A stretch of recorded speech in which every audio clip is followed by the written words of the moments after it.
barrio de los peligrosos, no el más peligroso, pero sí de los peligrosos, una calle muy complicada. De hecho, ellos tienen bastantes medidas de seguridad, como hemos podido comprobar.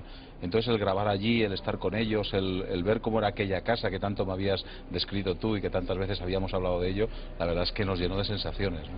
Alberto, una cosa muy interesante, porque vamos a tener un debate. Paso a presentar a nuestros amigos. Como siempre, puede haber diferentes vías para acercarnos a este misterio: la vía periodística, la vía parapsicológica y, como no, la vía psiquiátrica. Para eso está, como siempre, nuestro querido asesor, don José Cabrera, psiquiatra forense. Bienvenido. Hola, buenas noches. buenas noches. Impresionante historia, ¿eh? Impresionante, sugestión, fe, convicción. Tantas cosas mezcladas en un puzzle, ¿verdad? Por fe se puede morir, por miedo se puede matar, y todo es fe y sugestión. Es interesantísimo. Interesantísimo, lo dice nuestro doctor y también, como nuestro querido compañero Santiago Vázquez. Santiago, todo un catálogo de historias, pero durísimas, a nivel parapsicológico, en una sola historia. Sí, es un caso interesantísimo, yo diría que prácticamente único. En la historia de la parapsicología se dan un montón de fenómenos que más tarde comentaremos, que realmente es difícil encontrar en una casa, en un lugar. Doctor, a bola pluma, lo que hemos visto, a nivel psiquiátrico, ¿es explicable? ¿Es una pirámide, una espiral de los miedos que se construyen en esa casa por algo? Lo que nos llama la atención, yo personalmente lo indico, es que ya la historia empieza mal. Ya la historia empieza mal. Una muchacha quiere conectar con la Ouija con un novio fallecido en Occidente, que luego encima no está fallecido. Ahí empieza algo mal. Ese mal parece que se quedó allí. Bueno, hay que entender México, Distrito Federal, porque si no se entiende eso y cómo se vive allí, con el nivel de superstición que hay, el nivel de fe que hay que visitar Guadalupe para ver cómo la gente se desangra las rodillas para ir al santuario. Hay que entender México, porque esto no sería entendible en Oslo o en Finlandia. No sería entendible. Luego hay una atmósfera ya proclive a lo que es la fe, a lo que es, digamos, lo mistérico. Entonces, en ese sentido, lógicamente la psiquiatría tiene mucho que decir. ¿Por qué? Porque esto empieza siendo, como tú dices, algo perverso de entrada, con mentiras, etcétera, y luego se va de las manos, es decir... Con mentiras, qué interesante. Claro, empieza, todo nace de una mentira que a lo mejor ella quería creerse de alguna forma, o era un simple hecho para divertirse. La Ouija es moderna, tiene apenas 200 años, quiere decir que esto es una historia que no se remonta a las catacumbas. Lo que ocurre es que psiquiátricamente aquí lo que huele a contaminación de locura general, que hace que al final esta gente muera de muerte violenta, no porque la muerte les ha perseguido, sino porque se han puesto en disposición de morir de esa manera. Ellos creían profundamente, sin duda alguna, sin duda, que tarde o temprano la maldición les iba a alcanzar. Efectivamente. Y eso es una bomba de relojería dentro de la cabeza, ¿no? Siempre. De hecho, se puede morir de miedo. La gente se ríe hoy cuando hablamos de esto. El vudú mata de miedo. Una persona que cree en el vudú, si llega el hechicero y le dice mañana morirás, se muere. Y no hay médico en el mundo que explique por qué se ha muerto. Igual que se puede matar por fe. Por fe en una idea, en un dios, etcétera. Se han matado millones de personas. Por lo tanto, aquí lo que tenemos es una convicción irracional, desde mi punto de vista médico, en algo que lógicamente, como decían en Castilla, cuando Dios se va por la puerta, entra el diablo por la ventana.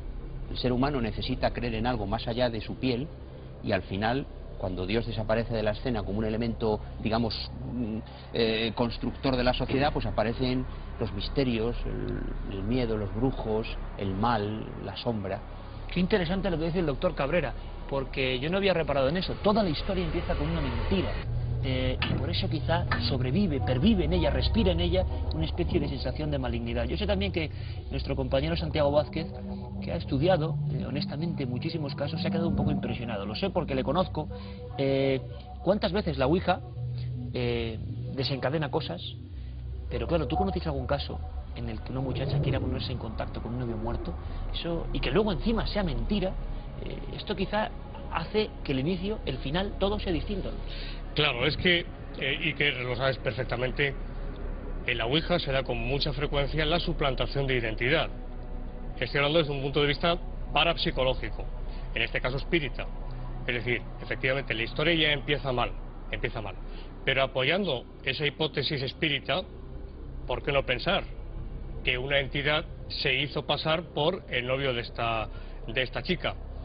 El doctor hablaba de, bueno, pues quizás de sugestión, no sé si de histeria colectiva, quizás, no lo sé. Pero realmente, ¿dónde metemos, Iker, los fenómenos de efectos físicos u objetivos? Es decir, movimiento de objetos, esa aparición, esa fantasmogénesis, la psicorragia, que es un desencadenamiento de fenómenos en cadena que no se pueden erradicar de ninguna forma. Un montón de fenómenos que se dan, ¿dónde metemos eso? Hay uno que me ha sorprendido mucho, que quizá, como siempre, y aquí lo hacemos para que ustedes extraigan su opinión. No es que uno tenga la razón, otro no lo tenga, otro... No, simplemente aquí está el pool de las informaciones, ustedes traen lo que quieran. Pero yo pocas veces sí me ha sorprendido mucho la tipología de lo que cuentan. Este es el libro actualizado que salió hace ya casi 25 años. Un libro que, como decíamos, fue un bestseller en México porque impresionó mucho a la gente. Escrito de forma muy ruda, muy básica, pero claro, con una verdad, la verdad que ellos creían. Y contaban la historia de una especie de ser encapuchado, aspecto de monje, muy deteriorado y una mano extendida. Qué curioso, porque 25 años antes se nos está hablando de esos espectros que tanto éxito tienen hoy en día en el cine japonés, por ejemplo, ¿no? Y en muchas noches, esos chiquillos, esas personas que viven en cañitas, reciben rasgaduras, heridas profundas en la espalda, en toda la espalda, a veces con forma de cruz. Eso yo lo he oído pocas veces, Santiago. Claro, es un fenómeno conocido en parapsicología, son dermografías. Ahí se abre el debate si realmente es la persona que inconscientemente se provoca esas heridas. Una dermografía, dicho de una forma muy sencilla, es la aparición en la piel de señales, sin causa natural, por lo menos aparente. Pueden ser números, letras, incluso a veces frases y dibujos. Esto es así, pero es que es un cúmulo, es un caso interesantísimo, porque está en el cúmulo de fenómenos que se dan, que realmente a mí me interesa muchísimo, Iker, este caso, muchísimo. No nos extrañe, Santiago, y además vamos a ir analizándolo. Alberto, es que encima en toda esta primera parte que hemos visto, hay la propia curiosidad de esas personas, sugestionadas o no, en saber qué hay debajo de su suelo, y de repente aparece las tumbas o catacumbas de los monjes de Tacuba, hecho que documentaron. Caramba, cuando ellos, imagino, doctor, descubren ya, eso es lo que faltaba. Es que eso es el agua que rebosa el vaso. Es decir, cuando se descubre una explicación, que para ellos es la explicación de que debajo había las tumbas de unos sujetos que pertenecían a la Inquisición y que por lo tanto habían asesinado, matado, etc. Entonces, claro, eso aumenta aún más la vulnerabilidad desde mi punto de vista para la sugestión. Y la pregunta es, doctor, yo simplemente como abogado del diablo, y si resulta que es verdad, o sea, que ocurre algo por ese lugar, esa forma y esa chispa que se enciende, porque algunos profesores en esta materia de la parapsicología tan curiosa, tan interesante como Germán Algomós, hablaban de que, caramba, algunos psiquiatras, cuando reciben a alguien cuya enfermedad está aumentada o provocada por un juego de ouija, se echan a temblar. ¿Es cierto? Es cierta una cosa importante, y esto sí que es interesante que la gente que nos está viendo esta noche tenga cuidado. Todos tenemos una vulnerabilidad psicológica, nadie es perfecto, todos podemos tener una depresión, todos podemos tener una demencia de mayores, etcétera. Si alguna de estas enfermedades está latente, es decir, no se ha manifestado, y uno se mete en un juego de estos, este juego, la ouija o otros juegos un poco malignos, entre comillas, pueden despertar esta enfermedad latente y hacer, por ejemplo, la aparición de una esquizofrenia, que es una enfermedad mental grave de por vida. Por lo tanto, hay que tener cuidado con esto, porque no sería lo mismo que 4 médicos, 3 físicos nucleares y 2 químicos jugaran a la ouija, que jugaran a la ouija 3 campesinos, 2 personas que venden calcetines. Es decir, no porque el intelectual esté más inmunizado contra esto, sino porque la formación de alguna manera es un poco vacuna contra esto que estás comentando. Por lo tanto, ¿y ese virus se puede despertar y provocar gravísimos daños en la persona a nivel psiquiátrico? Por supuesto, porque al final tenemos, siempre lo hemos hablado en este programa, un inconsciente colectivo y un inconsciente propio. Todos tenemos fantasmas. Y la cuestión para sobrevivir en esta vida es tener a esos fantasmas ocultos. Si esos fantasmas están ocultos, podemos vivir. Y si alguien abre la puerta, el vivir con esos fantasmas es imposible.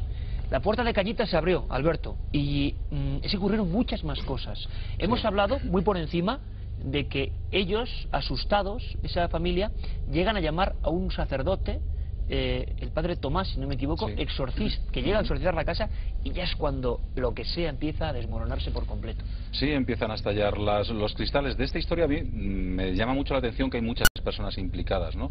Con lo cual mantener también una mentira a sabiendas durante 25 años con tantas personas implicadas, los vecinos estaban alucinados, los vecinos de la vivienda, algunos se marcharon de las casas de al lado porque veían cómo aquellos sucesos estaban ocurriendo, ¿no? Cómo estallaban las ventanas. Pues este sacerdote entró con una Biblia, empezaron a rezar y de repente entre el humo llevaban varias hierbas para provocar humo, entre el humo, la Biblia, de repente comienza a sangrar. Lo que hemos visto y lo que nos ha impresionado muchísimo es que inmediatamente en esa primera ouija de la mentira de esa muchacha que quiere conectar con su novio muerto. Uno de ellos, su novio actual, curiosísimo, empieza a sufrir lo que parece un ataque epiléptico, una posesión, según ciertas culturas. Convulsiones, Lo que hemos visto, ¿qué es, doctor? Eso son convulsiones desde mi punto de vista histéricas, con un vómito de bilis. La bilis es verde, por lo tanto el verde nadie tiene que asustarse porque es un vómito de bilis. Entonces esas convulsiones son una crisis histérica o epiléptica. Habría que discriminar, lo cual es imposible porque habría que hacer un electroencefalograma allí mismo y eso es lo que se llama posesión desde el punto de vista popular. Pero eso son crisis convulsivas. Y eso, en ese ambiente de creencia, de misterio y de Ouija, imaginemos por un momento, que yo creo que lo estamos consiguiendo, viajar aquel mayo del 82 a esa familia que no querían en un principio participar y se ponen a hacerlo. Claro, eso tiene que ser algo que dormía en ese muchacho y que se despierta ahí. Ese es el tema.